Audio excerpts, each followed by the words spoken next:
I used to be a Muslim, right? Just like many of you, and I respect that. It's a really good religion. It's very well constructed. It's very, well respected, and it makes a lot of sense.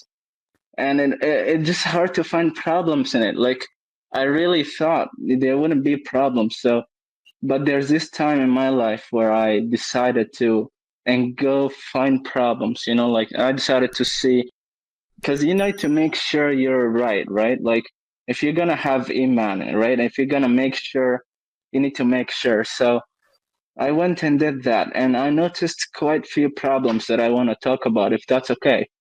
First, you said you're a Muslim, because I have people who are saying here that you are. I used to be. Saying you are. Yeah. You used to be a Muslim. I used to be. Yes. I have people here who are saying things which are opposite to that. So, since you used to be a Muslim, is it okay if we ask you some questions about Islam and its teachings and how do you practice Islam? Go ahead.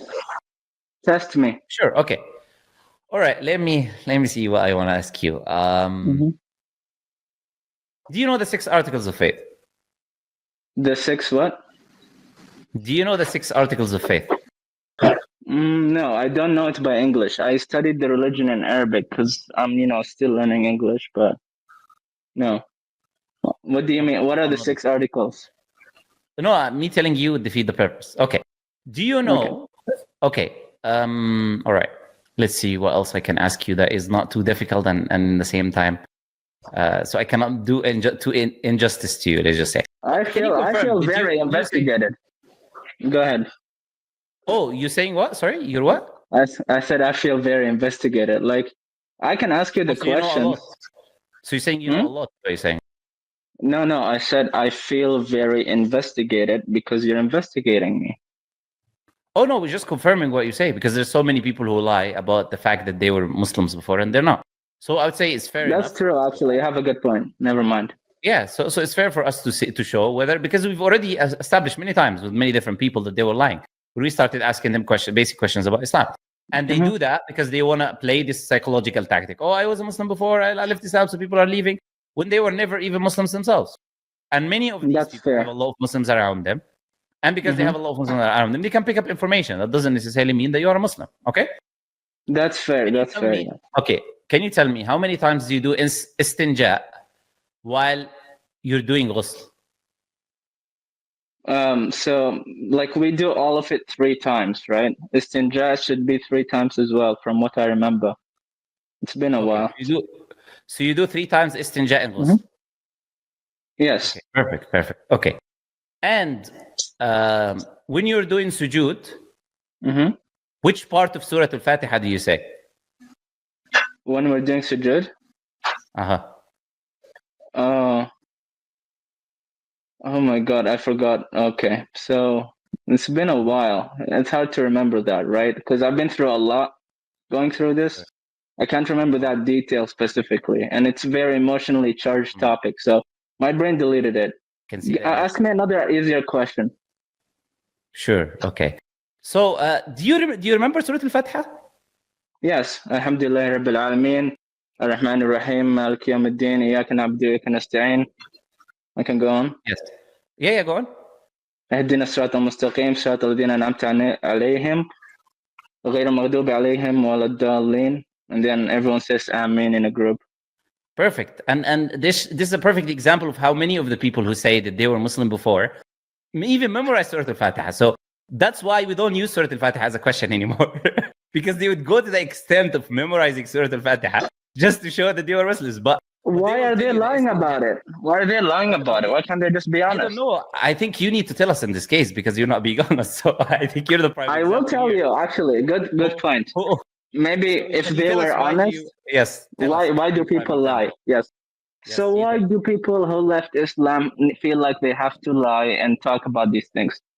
Because if their parents or their relatives or anybody on this stream even sees their face or know about these things, they will be criticized and judged by their community very much. And everyone has different living situations. Not everyone, not all of you, right? What are you talking about? Some people. We are talking about people who were never Muslim before, who claim that they were Muslim. I thought you were talking about. I thought you were talking about Muslims who are. Sorry. No. I'm talking about people like you My bad. who are never Muslim before, but then they're claiming. That's what I'm talking about. And so, can you tell us why do you claim? So, can you tell us why do you lie and say that you were a Muslim before when you were never a Muslim? Why do you think people do that? Why do you do that? Maybe some of them do it to get a chance to talk to you, but if they don't, I honestly don't know. I have no idea. Like, why are you lying? If you're not Muslim, if you stand truly as a non-Muslim, if you know you're non-Muslim, admit it, have a conversation about it. Why are you so afraid, right? Okay, sure. I think we've done enough investigation when it comes to that. People already know whether you were a Muslim before now with the questions I asked you. There's no need. I don't need any more questions to ask. People have already made their judgment. I think anyone with 2 brain cells who's a Muslim. Am I safe now? Am I safe, everyone? Okay, good. Okay. Yeah, everyone now knows that you were never a Muslim, but that's a different story. Anyways, go ahead. Yes. What? I was never. Let's get to your questions. I was a Muslim, bro. I was a Muslim. Sure. Of course. We're just gonna leave the 3 times istinja that we do in ghusl, or the part of Fatiha that we read in sujood that you don't know. But we'll leave these parts now. You definitely just because so here's the thing. People forget. People go through a lot in life, and I don't have to remember this to prove I am a Muslim. In fact, people forget. Even Muslims sometimes forget if they're not close to God. So that argument does not work. They don't forget practical parts of their prayer. Some of them do. There are Muslims who do. They just don't do that well. Not really. Do you know why? Do you know how many years? I'll tell you why.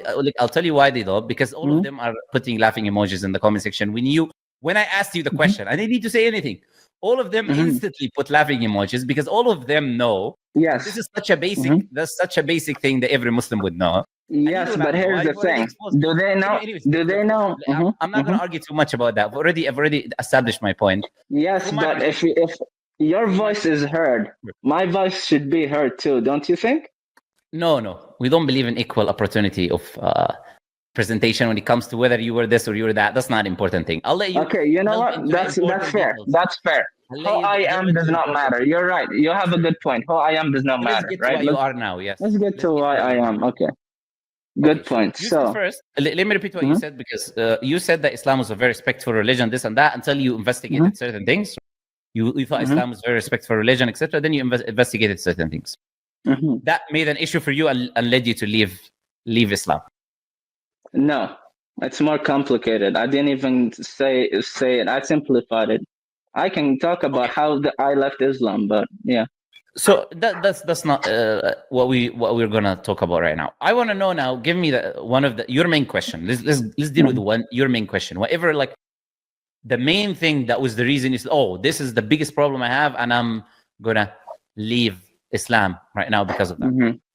Yes, the main problem I have, and that I'm gonna leave Islam for. So Islam makes a lot of sense when it comes to God judgments, but I start to question the judgment of God itself, and I see some problems. For example, a conversation I had with my uncle this afternoon was about, like how shirk, is the biggest sin for God. How God is saying, if we worship someone else with him is worse, and it's the biggest sin. Now, why is that the biggest sin? And it's not, let's say, someone killing a child for God. Why is God valuing that as worse, morally worse than, someone killing another person? Let's start with simple things such as that. Go ahead. So your main question, like I asked you, like very clearly, tell me what is your main question, main problem with Islam? Then you are telling me the biggest sin in Islam is shirk. That's my main problem with Islam. Is that what you're telling me? No, I'm telling you one of the problems, because first I want to see if you can answer one of the problems that I'm going to present soon. Give me the biggest problem, because if this is your biggest problem, it's really sad. Are you really okay? Fine. I'll give you the biggest problem. No. Let me just finish what I'm saying. Are you really telling me? Are you trying to convince rational people that the biggest problem with Islam, that Islam is strictly monotheistic, asking you to worship the Creator alone, who created you and gave you everything in your life and created everyone around you? And due to that, he's the only one worthy of that type of gratitude. and therefore it shouldn't be given to anyone other than God. And there is no biggest transgression that you could do, because you wouldn't exist. Nobody around you would exist if it wasn't for the Creator bestowing mercy on you and creating you to begin with. And to you, that is the biggest issue. Okay. Yeah, I'll explain. I'll give you something more. Yes, I'll give you something more spicy. Okay. No. It's like, this is not. We're not doing this for entertainment. Even though the beginning was entertaining, especially the Islam. Okay, fine. We're not doing I'll get serious. Fine. I'll be serious. Fine. No. Okay. What is the main? If you had one, I'll give you. This is one question because I will have to end this. Just put your hand and say, this is my main problem. Okay, this is why I cannot be a Muslim. I'm not a Muslim, and I cannot be a Muslim.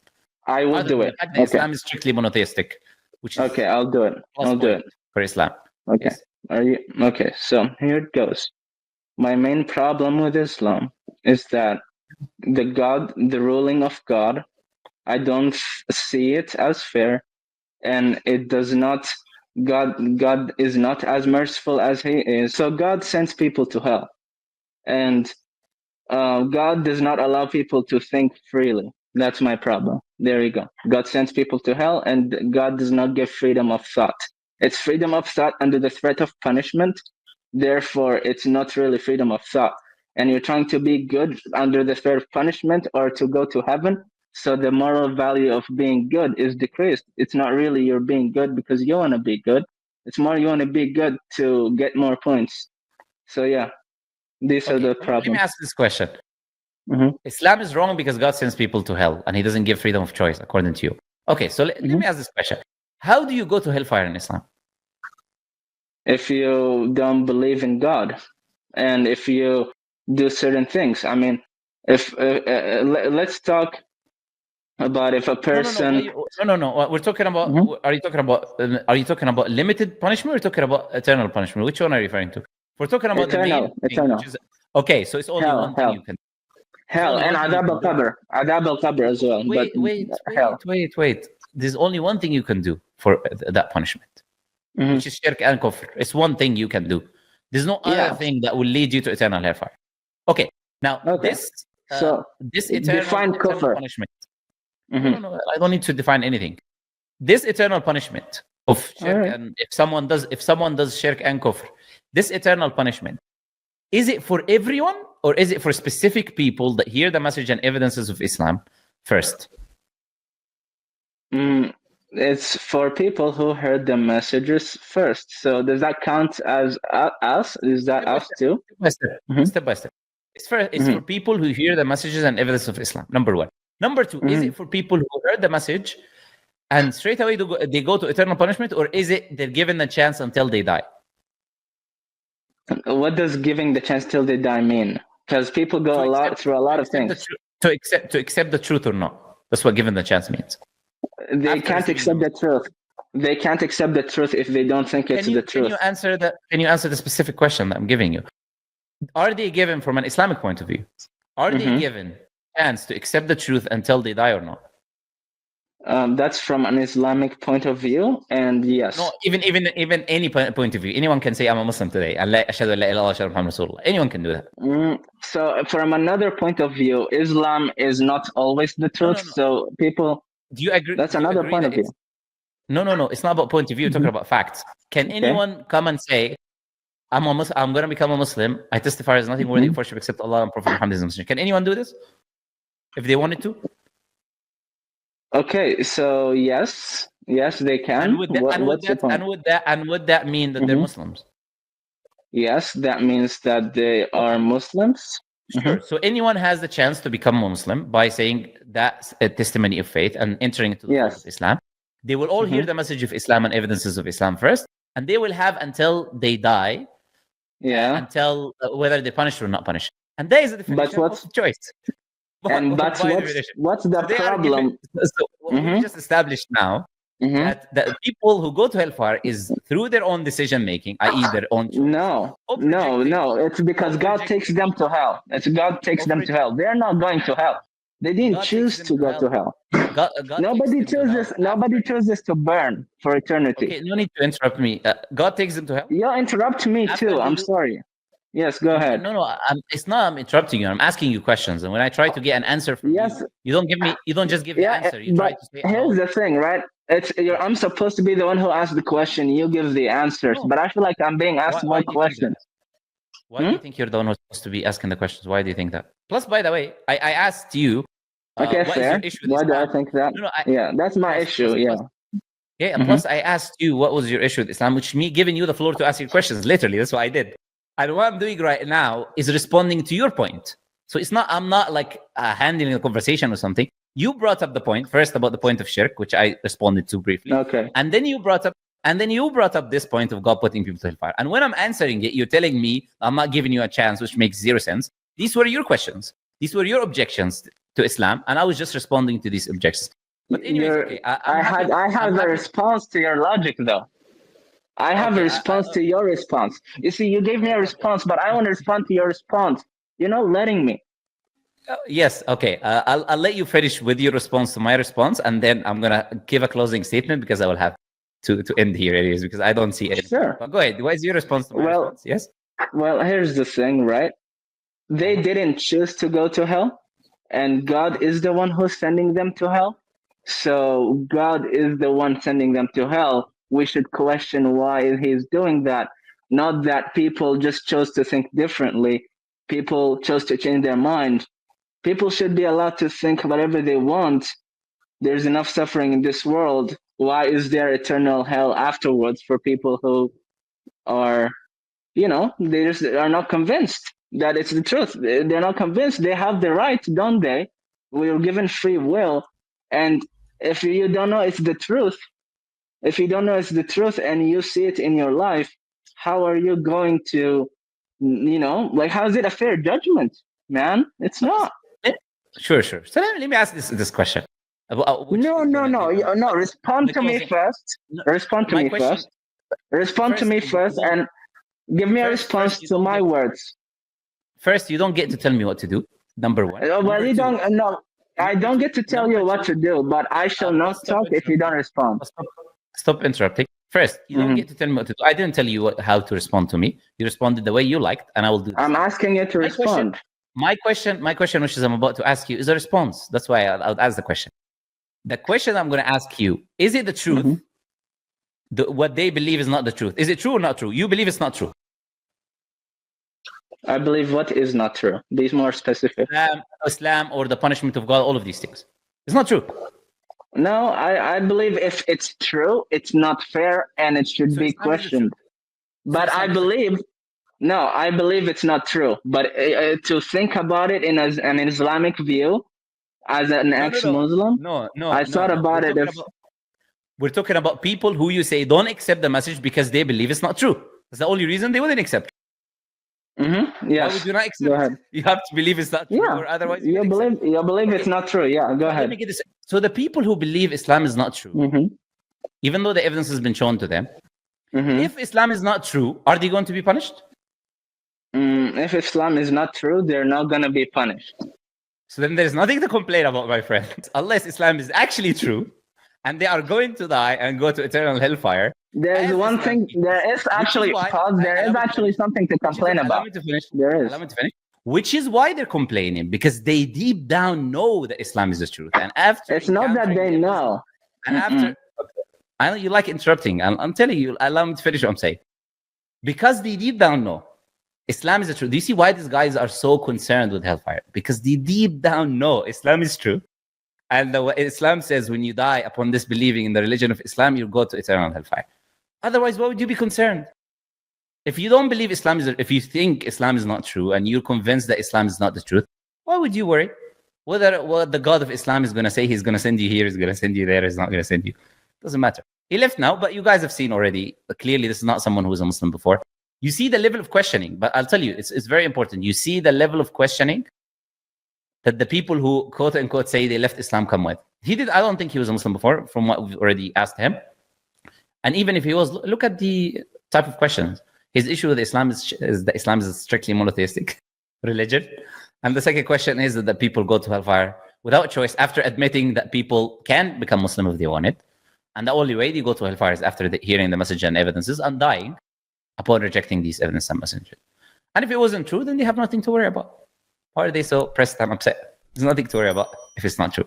If it is true, then you need to accept it and obey the Creator and submit to Him. يا دعاة رب السماء يا من صنعتم في الأرض نورا يا قلوبا فيها الوفاء بشركم اليوم السرورا